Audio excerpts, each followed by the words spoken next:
old young Jesus, the resident king of the trap. DJ, come on with that shit. Mr. Bigg in the mouth, it's your say. Let me say.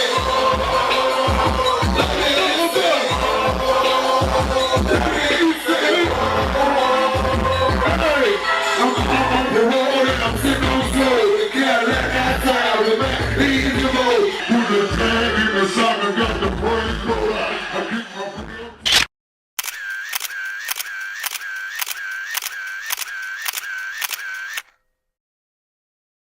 Donald Maurice Pierce, better known around the world by his rap name, The Last Mr. Bigg, spent his childhood between two completely different parts of America, California and Alabama.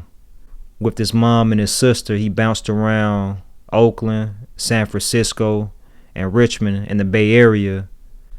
But during the summers, he'd leave Northern California and travel more than 2,000 miles to Mobile, Alabama to stay with his father. It's 1989 and I'm flying on my way to Alabama. Goddamn, they done fucked up my Oakland grammar.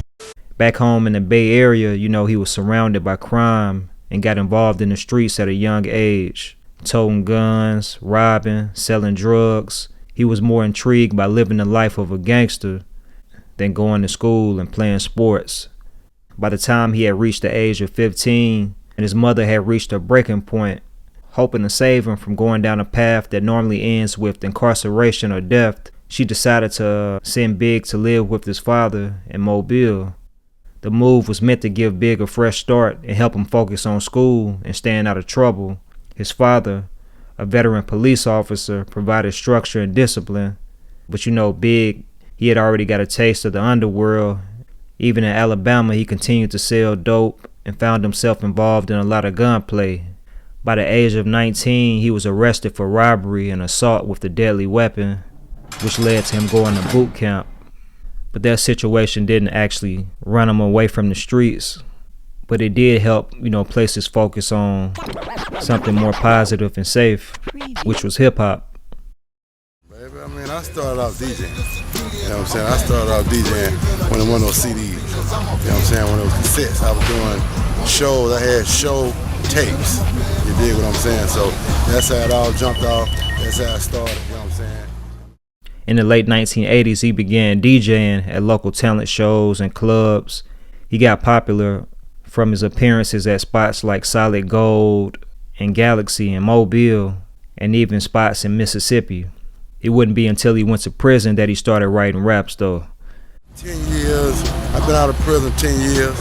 You dig what I'm saying? And I done did 970 shows now.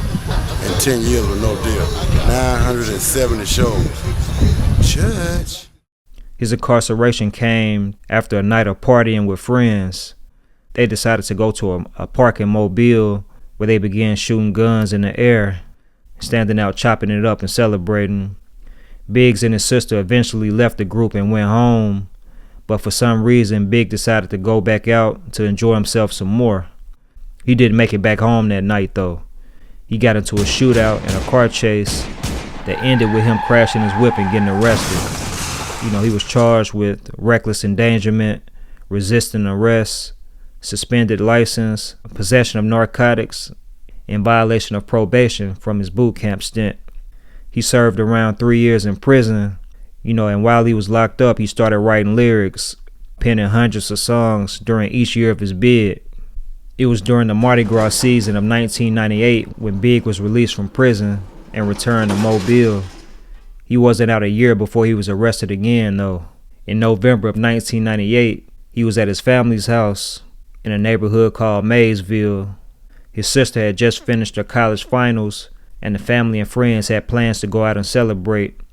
But those plans changed, when police raided the home looking for Bigg.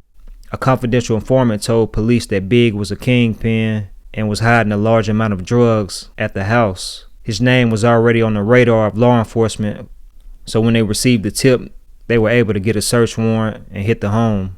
When they raided the spot, they found drug paraphernalia and small amounts of weed and cocaine. Bigg, as well as his sister and another person, were all arrested. But more than a situation that placed him back in jail, it was an experience that inspired his hit Trial Time, which would change his life forever.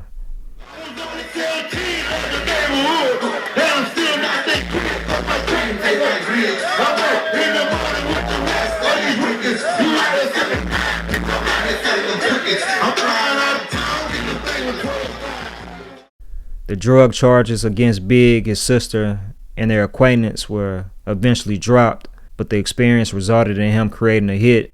It didn't take too long for Bigg's song Trial Time to receive radio play. Bigg, he began getting booked and doing shows across Alabama, on into surrounding states like Florida, Mississippi, Tennessee, and Georgia. A lot of money was coming in from his independent grind as well as his street ties.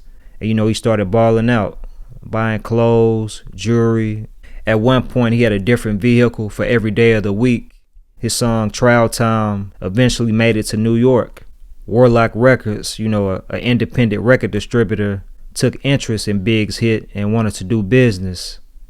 They eventually came to an agreement and started pushing Trial Time as the lead single for Bigg's debut album, Only If You Knew, which came out in 2000.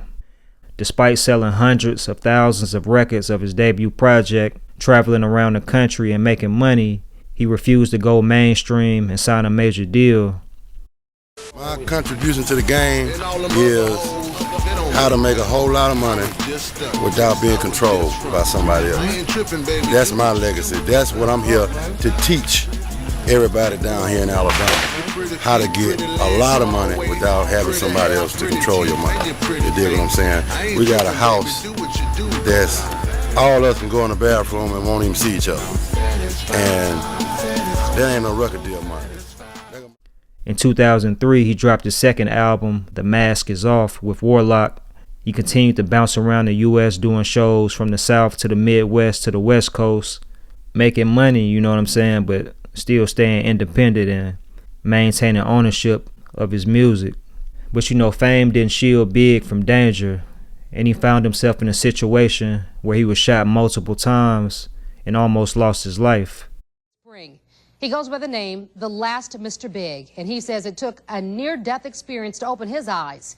Now he has started to make a difference. I'm from Alabama, ain't no horses or camels. It was here in the Maysville community of Mobile, Donald Pierce, known as The Last Mr. Biggs, began his career in the rap industry. I rap from my experiences. And it was here he almost lost his life. When he shut the door, he just started shooting. He didn't say, take your jewelry off, give me your money, or none of that. Biggs was shot twice in the head. A 17-year-old was arrested and charged with the shooting. Miraculously, Biggs survived, but lost an eye. Instead of opting for a patch, the rapper chose a glass eye with a cluster of diamonds. On December 13th of 2004, after partying with some friends, Bigg accepted a ride from a guy later identified by police as Jerry Darby. According to reports, the guy Jerry, he told Bigg that he wanted to drive around and play his demo. While riding around listening to the music, the guy Jerry told Bigg he had to make a quick stop to see a friend.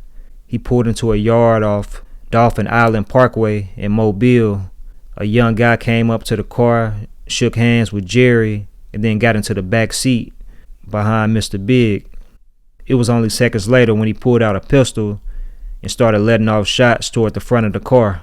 The guy Jerry, who was in the driver's seat, was hit first, but the bullets eventually made their way to Bigg, who was hit multiple times in his head. One bullet got stuck in his throat, and the other destroyed his right eye. Although he survived 2 headshots, Bigg spent around 8 days in a coma. He lost his right eye, part of his brain, and nearly his life. You know what I'm saying? I can't see shit. I can't see my fucking hand. You know what I'm saying? I can't see none of that. I'm like, well, if I gotta get a glass eye, shit, I'm gonna get a glass eye with some diamonds in it. Once he recovered and got back on his feet, he resumed his rap career, got back in the studio, and hit the road to do more shows around the country. Sometimes he'd do up to 3 concerts in one night before driving back home, instead of staying in other states. he stayed on the grind, you know what I'm saying? And his hard work and his cult-like following eventually placed him on the radar at 3 6 Mafia. In 2005, he appeared on the song Yeah I Rob from 3 6's Choices 2 soundtrack. I ain't going back to jail. I'm the last Mr. Bigg, and I always keep it real. I'm an Alabama nigga representing Mobile. It was that very same year that Mr. Bigg also sold a song to 3 6 that ended up becoming their hit, Poppin' My Collar. They kept his vocals on the hook, but replaced his verses with theirs. The song Poppin' My Collar appeared on 3 6's 2005 album, Most Known Unknowns.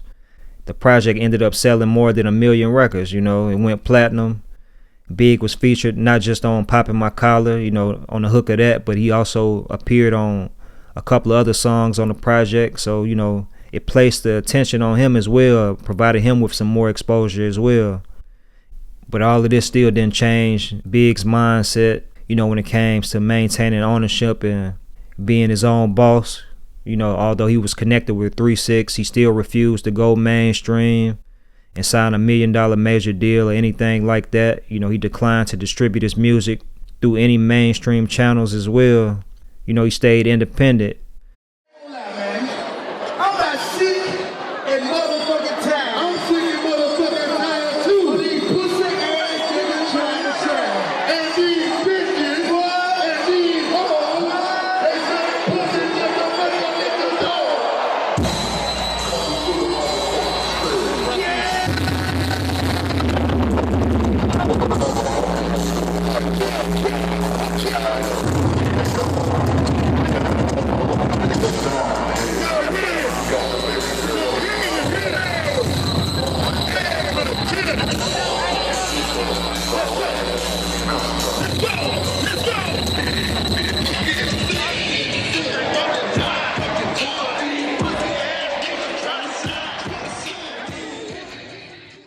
But the last Mr. Bigg's career was cut short, you know, back in 2015. According to reports, on the morning of April 29th, 2015, the last Mr. Bigg passed away in his sleep at his sister's home. He was reportedly 44 years old. Yeah, Mr. Bigg block party down here in Mobile. This shit 3 lives, nigga. Listen up and make it real family. This shit 3 lives, nigga. It came out from Mr. Bigg, nigga. When I say B.I., y'all say G, B.I., B.I. When I say R.I., y'all say P, R.I., R.I. Mr. Bigg was the first superstar I seen walk on these streets. And you know what I'm saying? It let me know even more how far I can go. You know what I'm saying? It ain't all about me, it's bigger than this. You know what I'm saying? It's bigger than this. Mr. Bigg was the truth.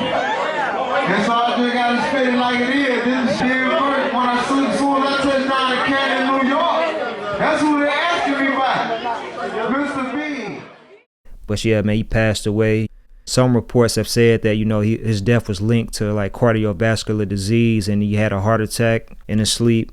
You know, some other reports out there said that he was experiencing different health issues in the months leading up to his passing, you know, and that he had lost weight, had some kidney issues, so on and so forth. But he left behind 4 daughters and 2 sons, from what I understand.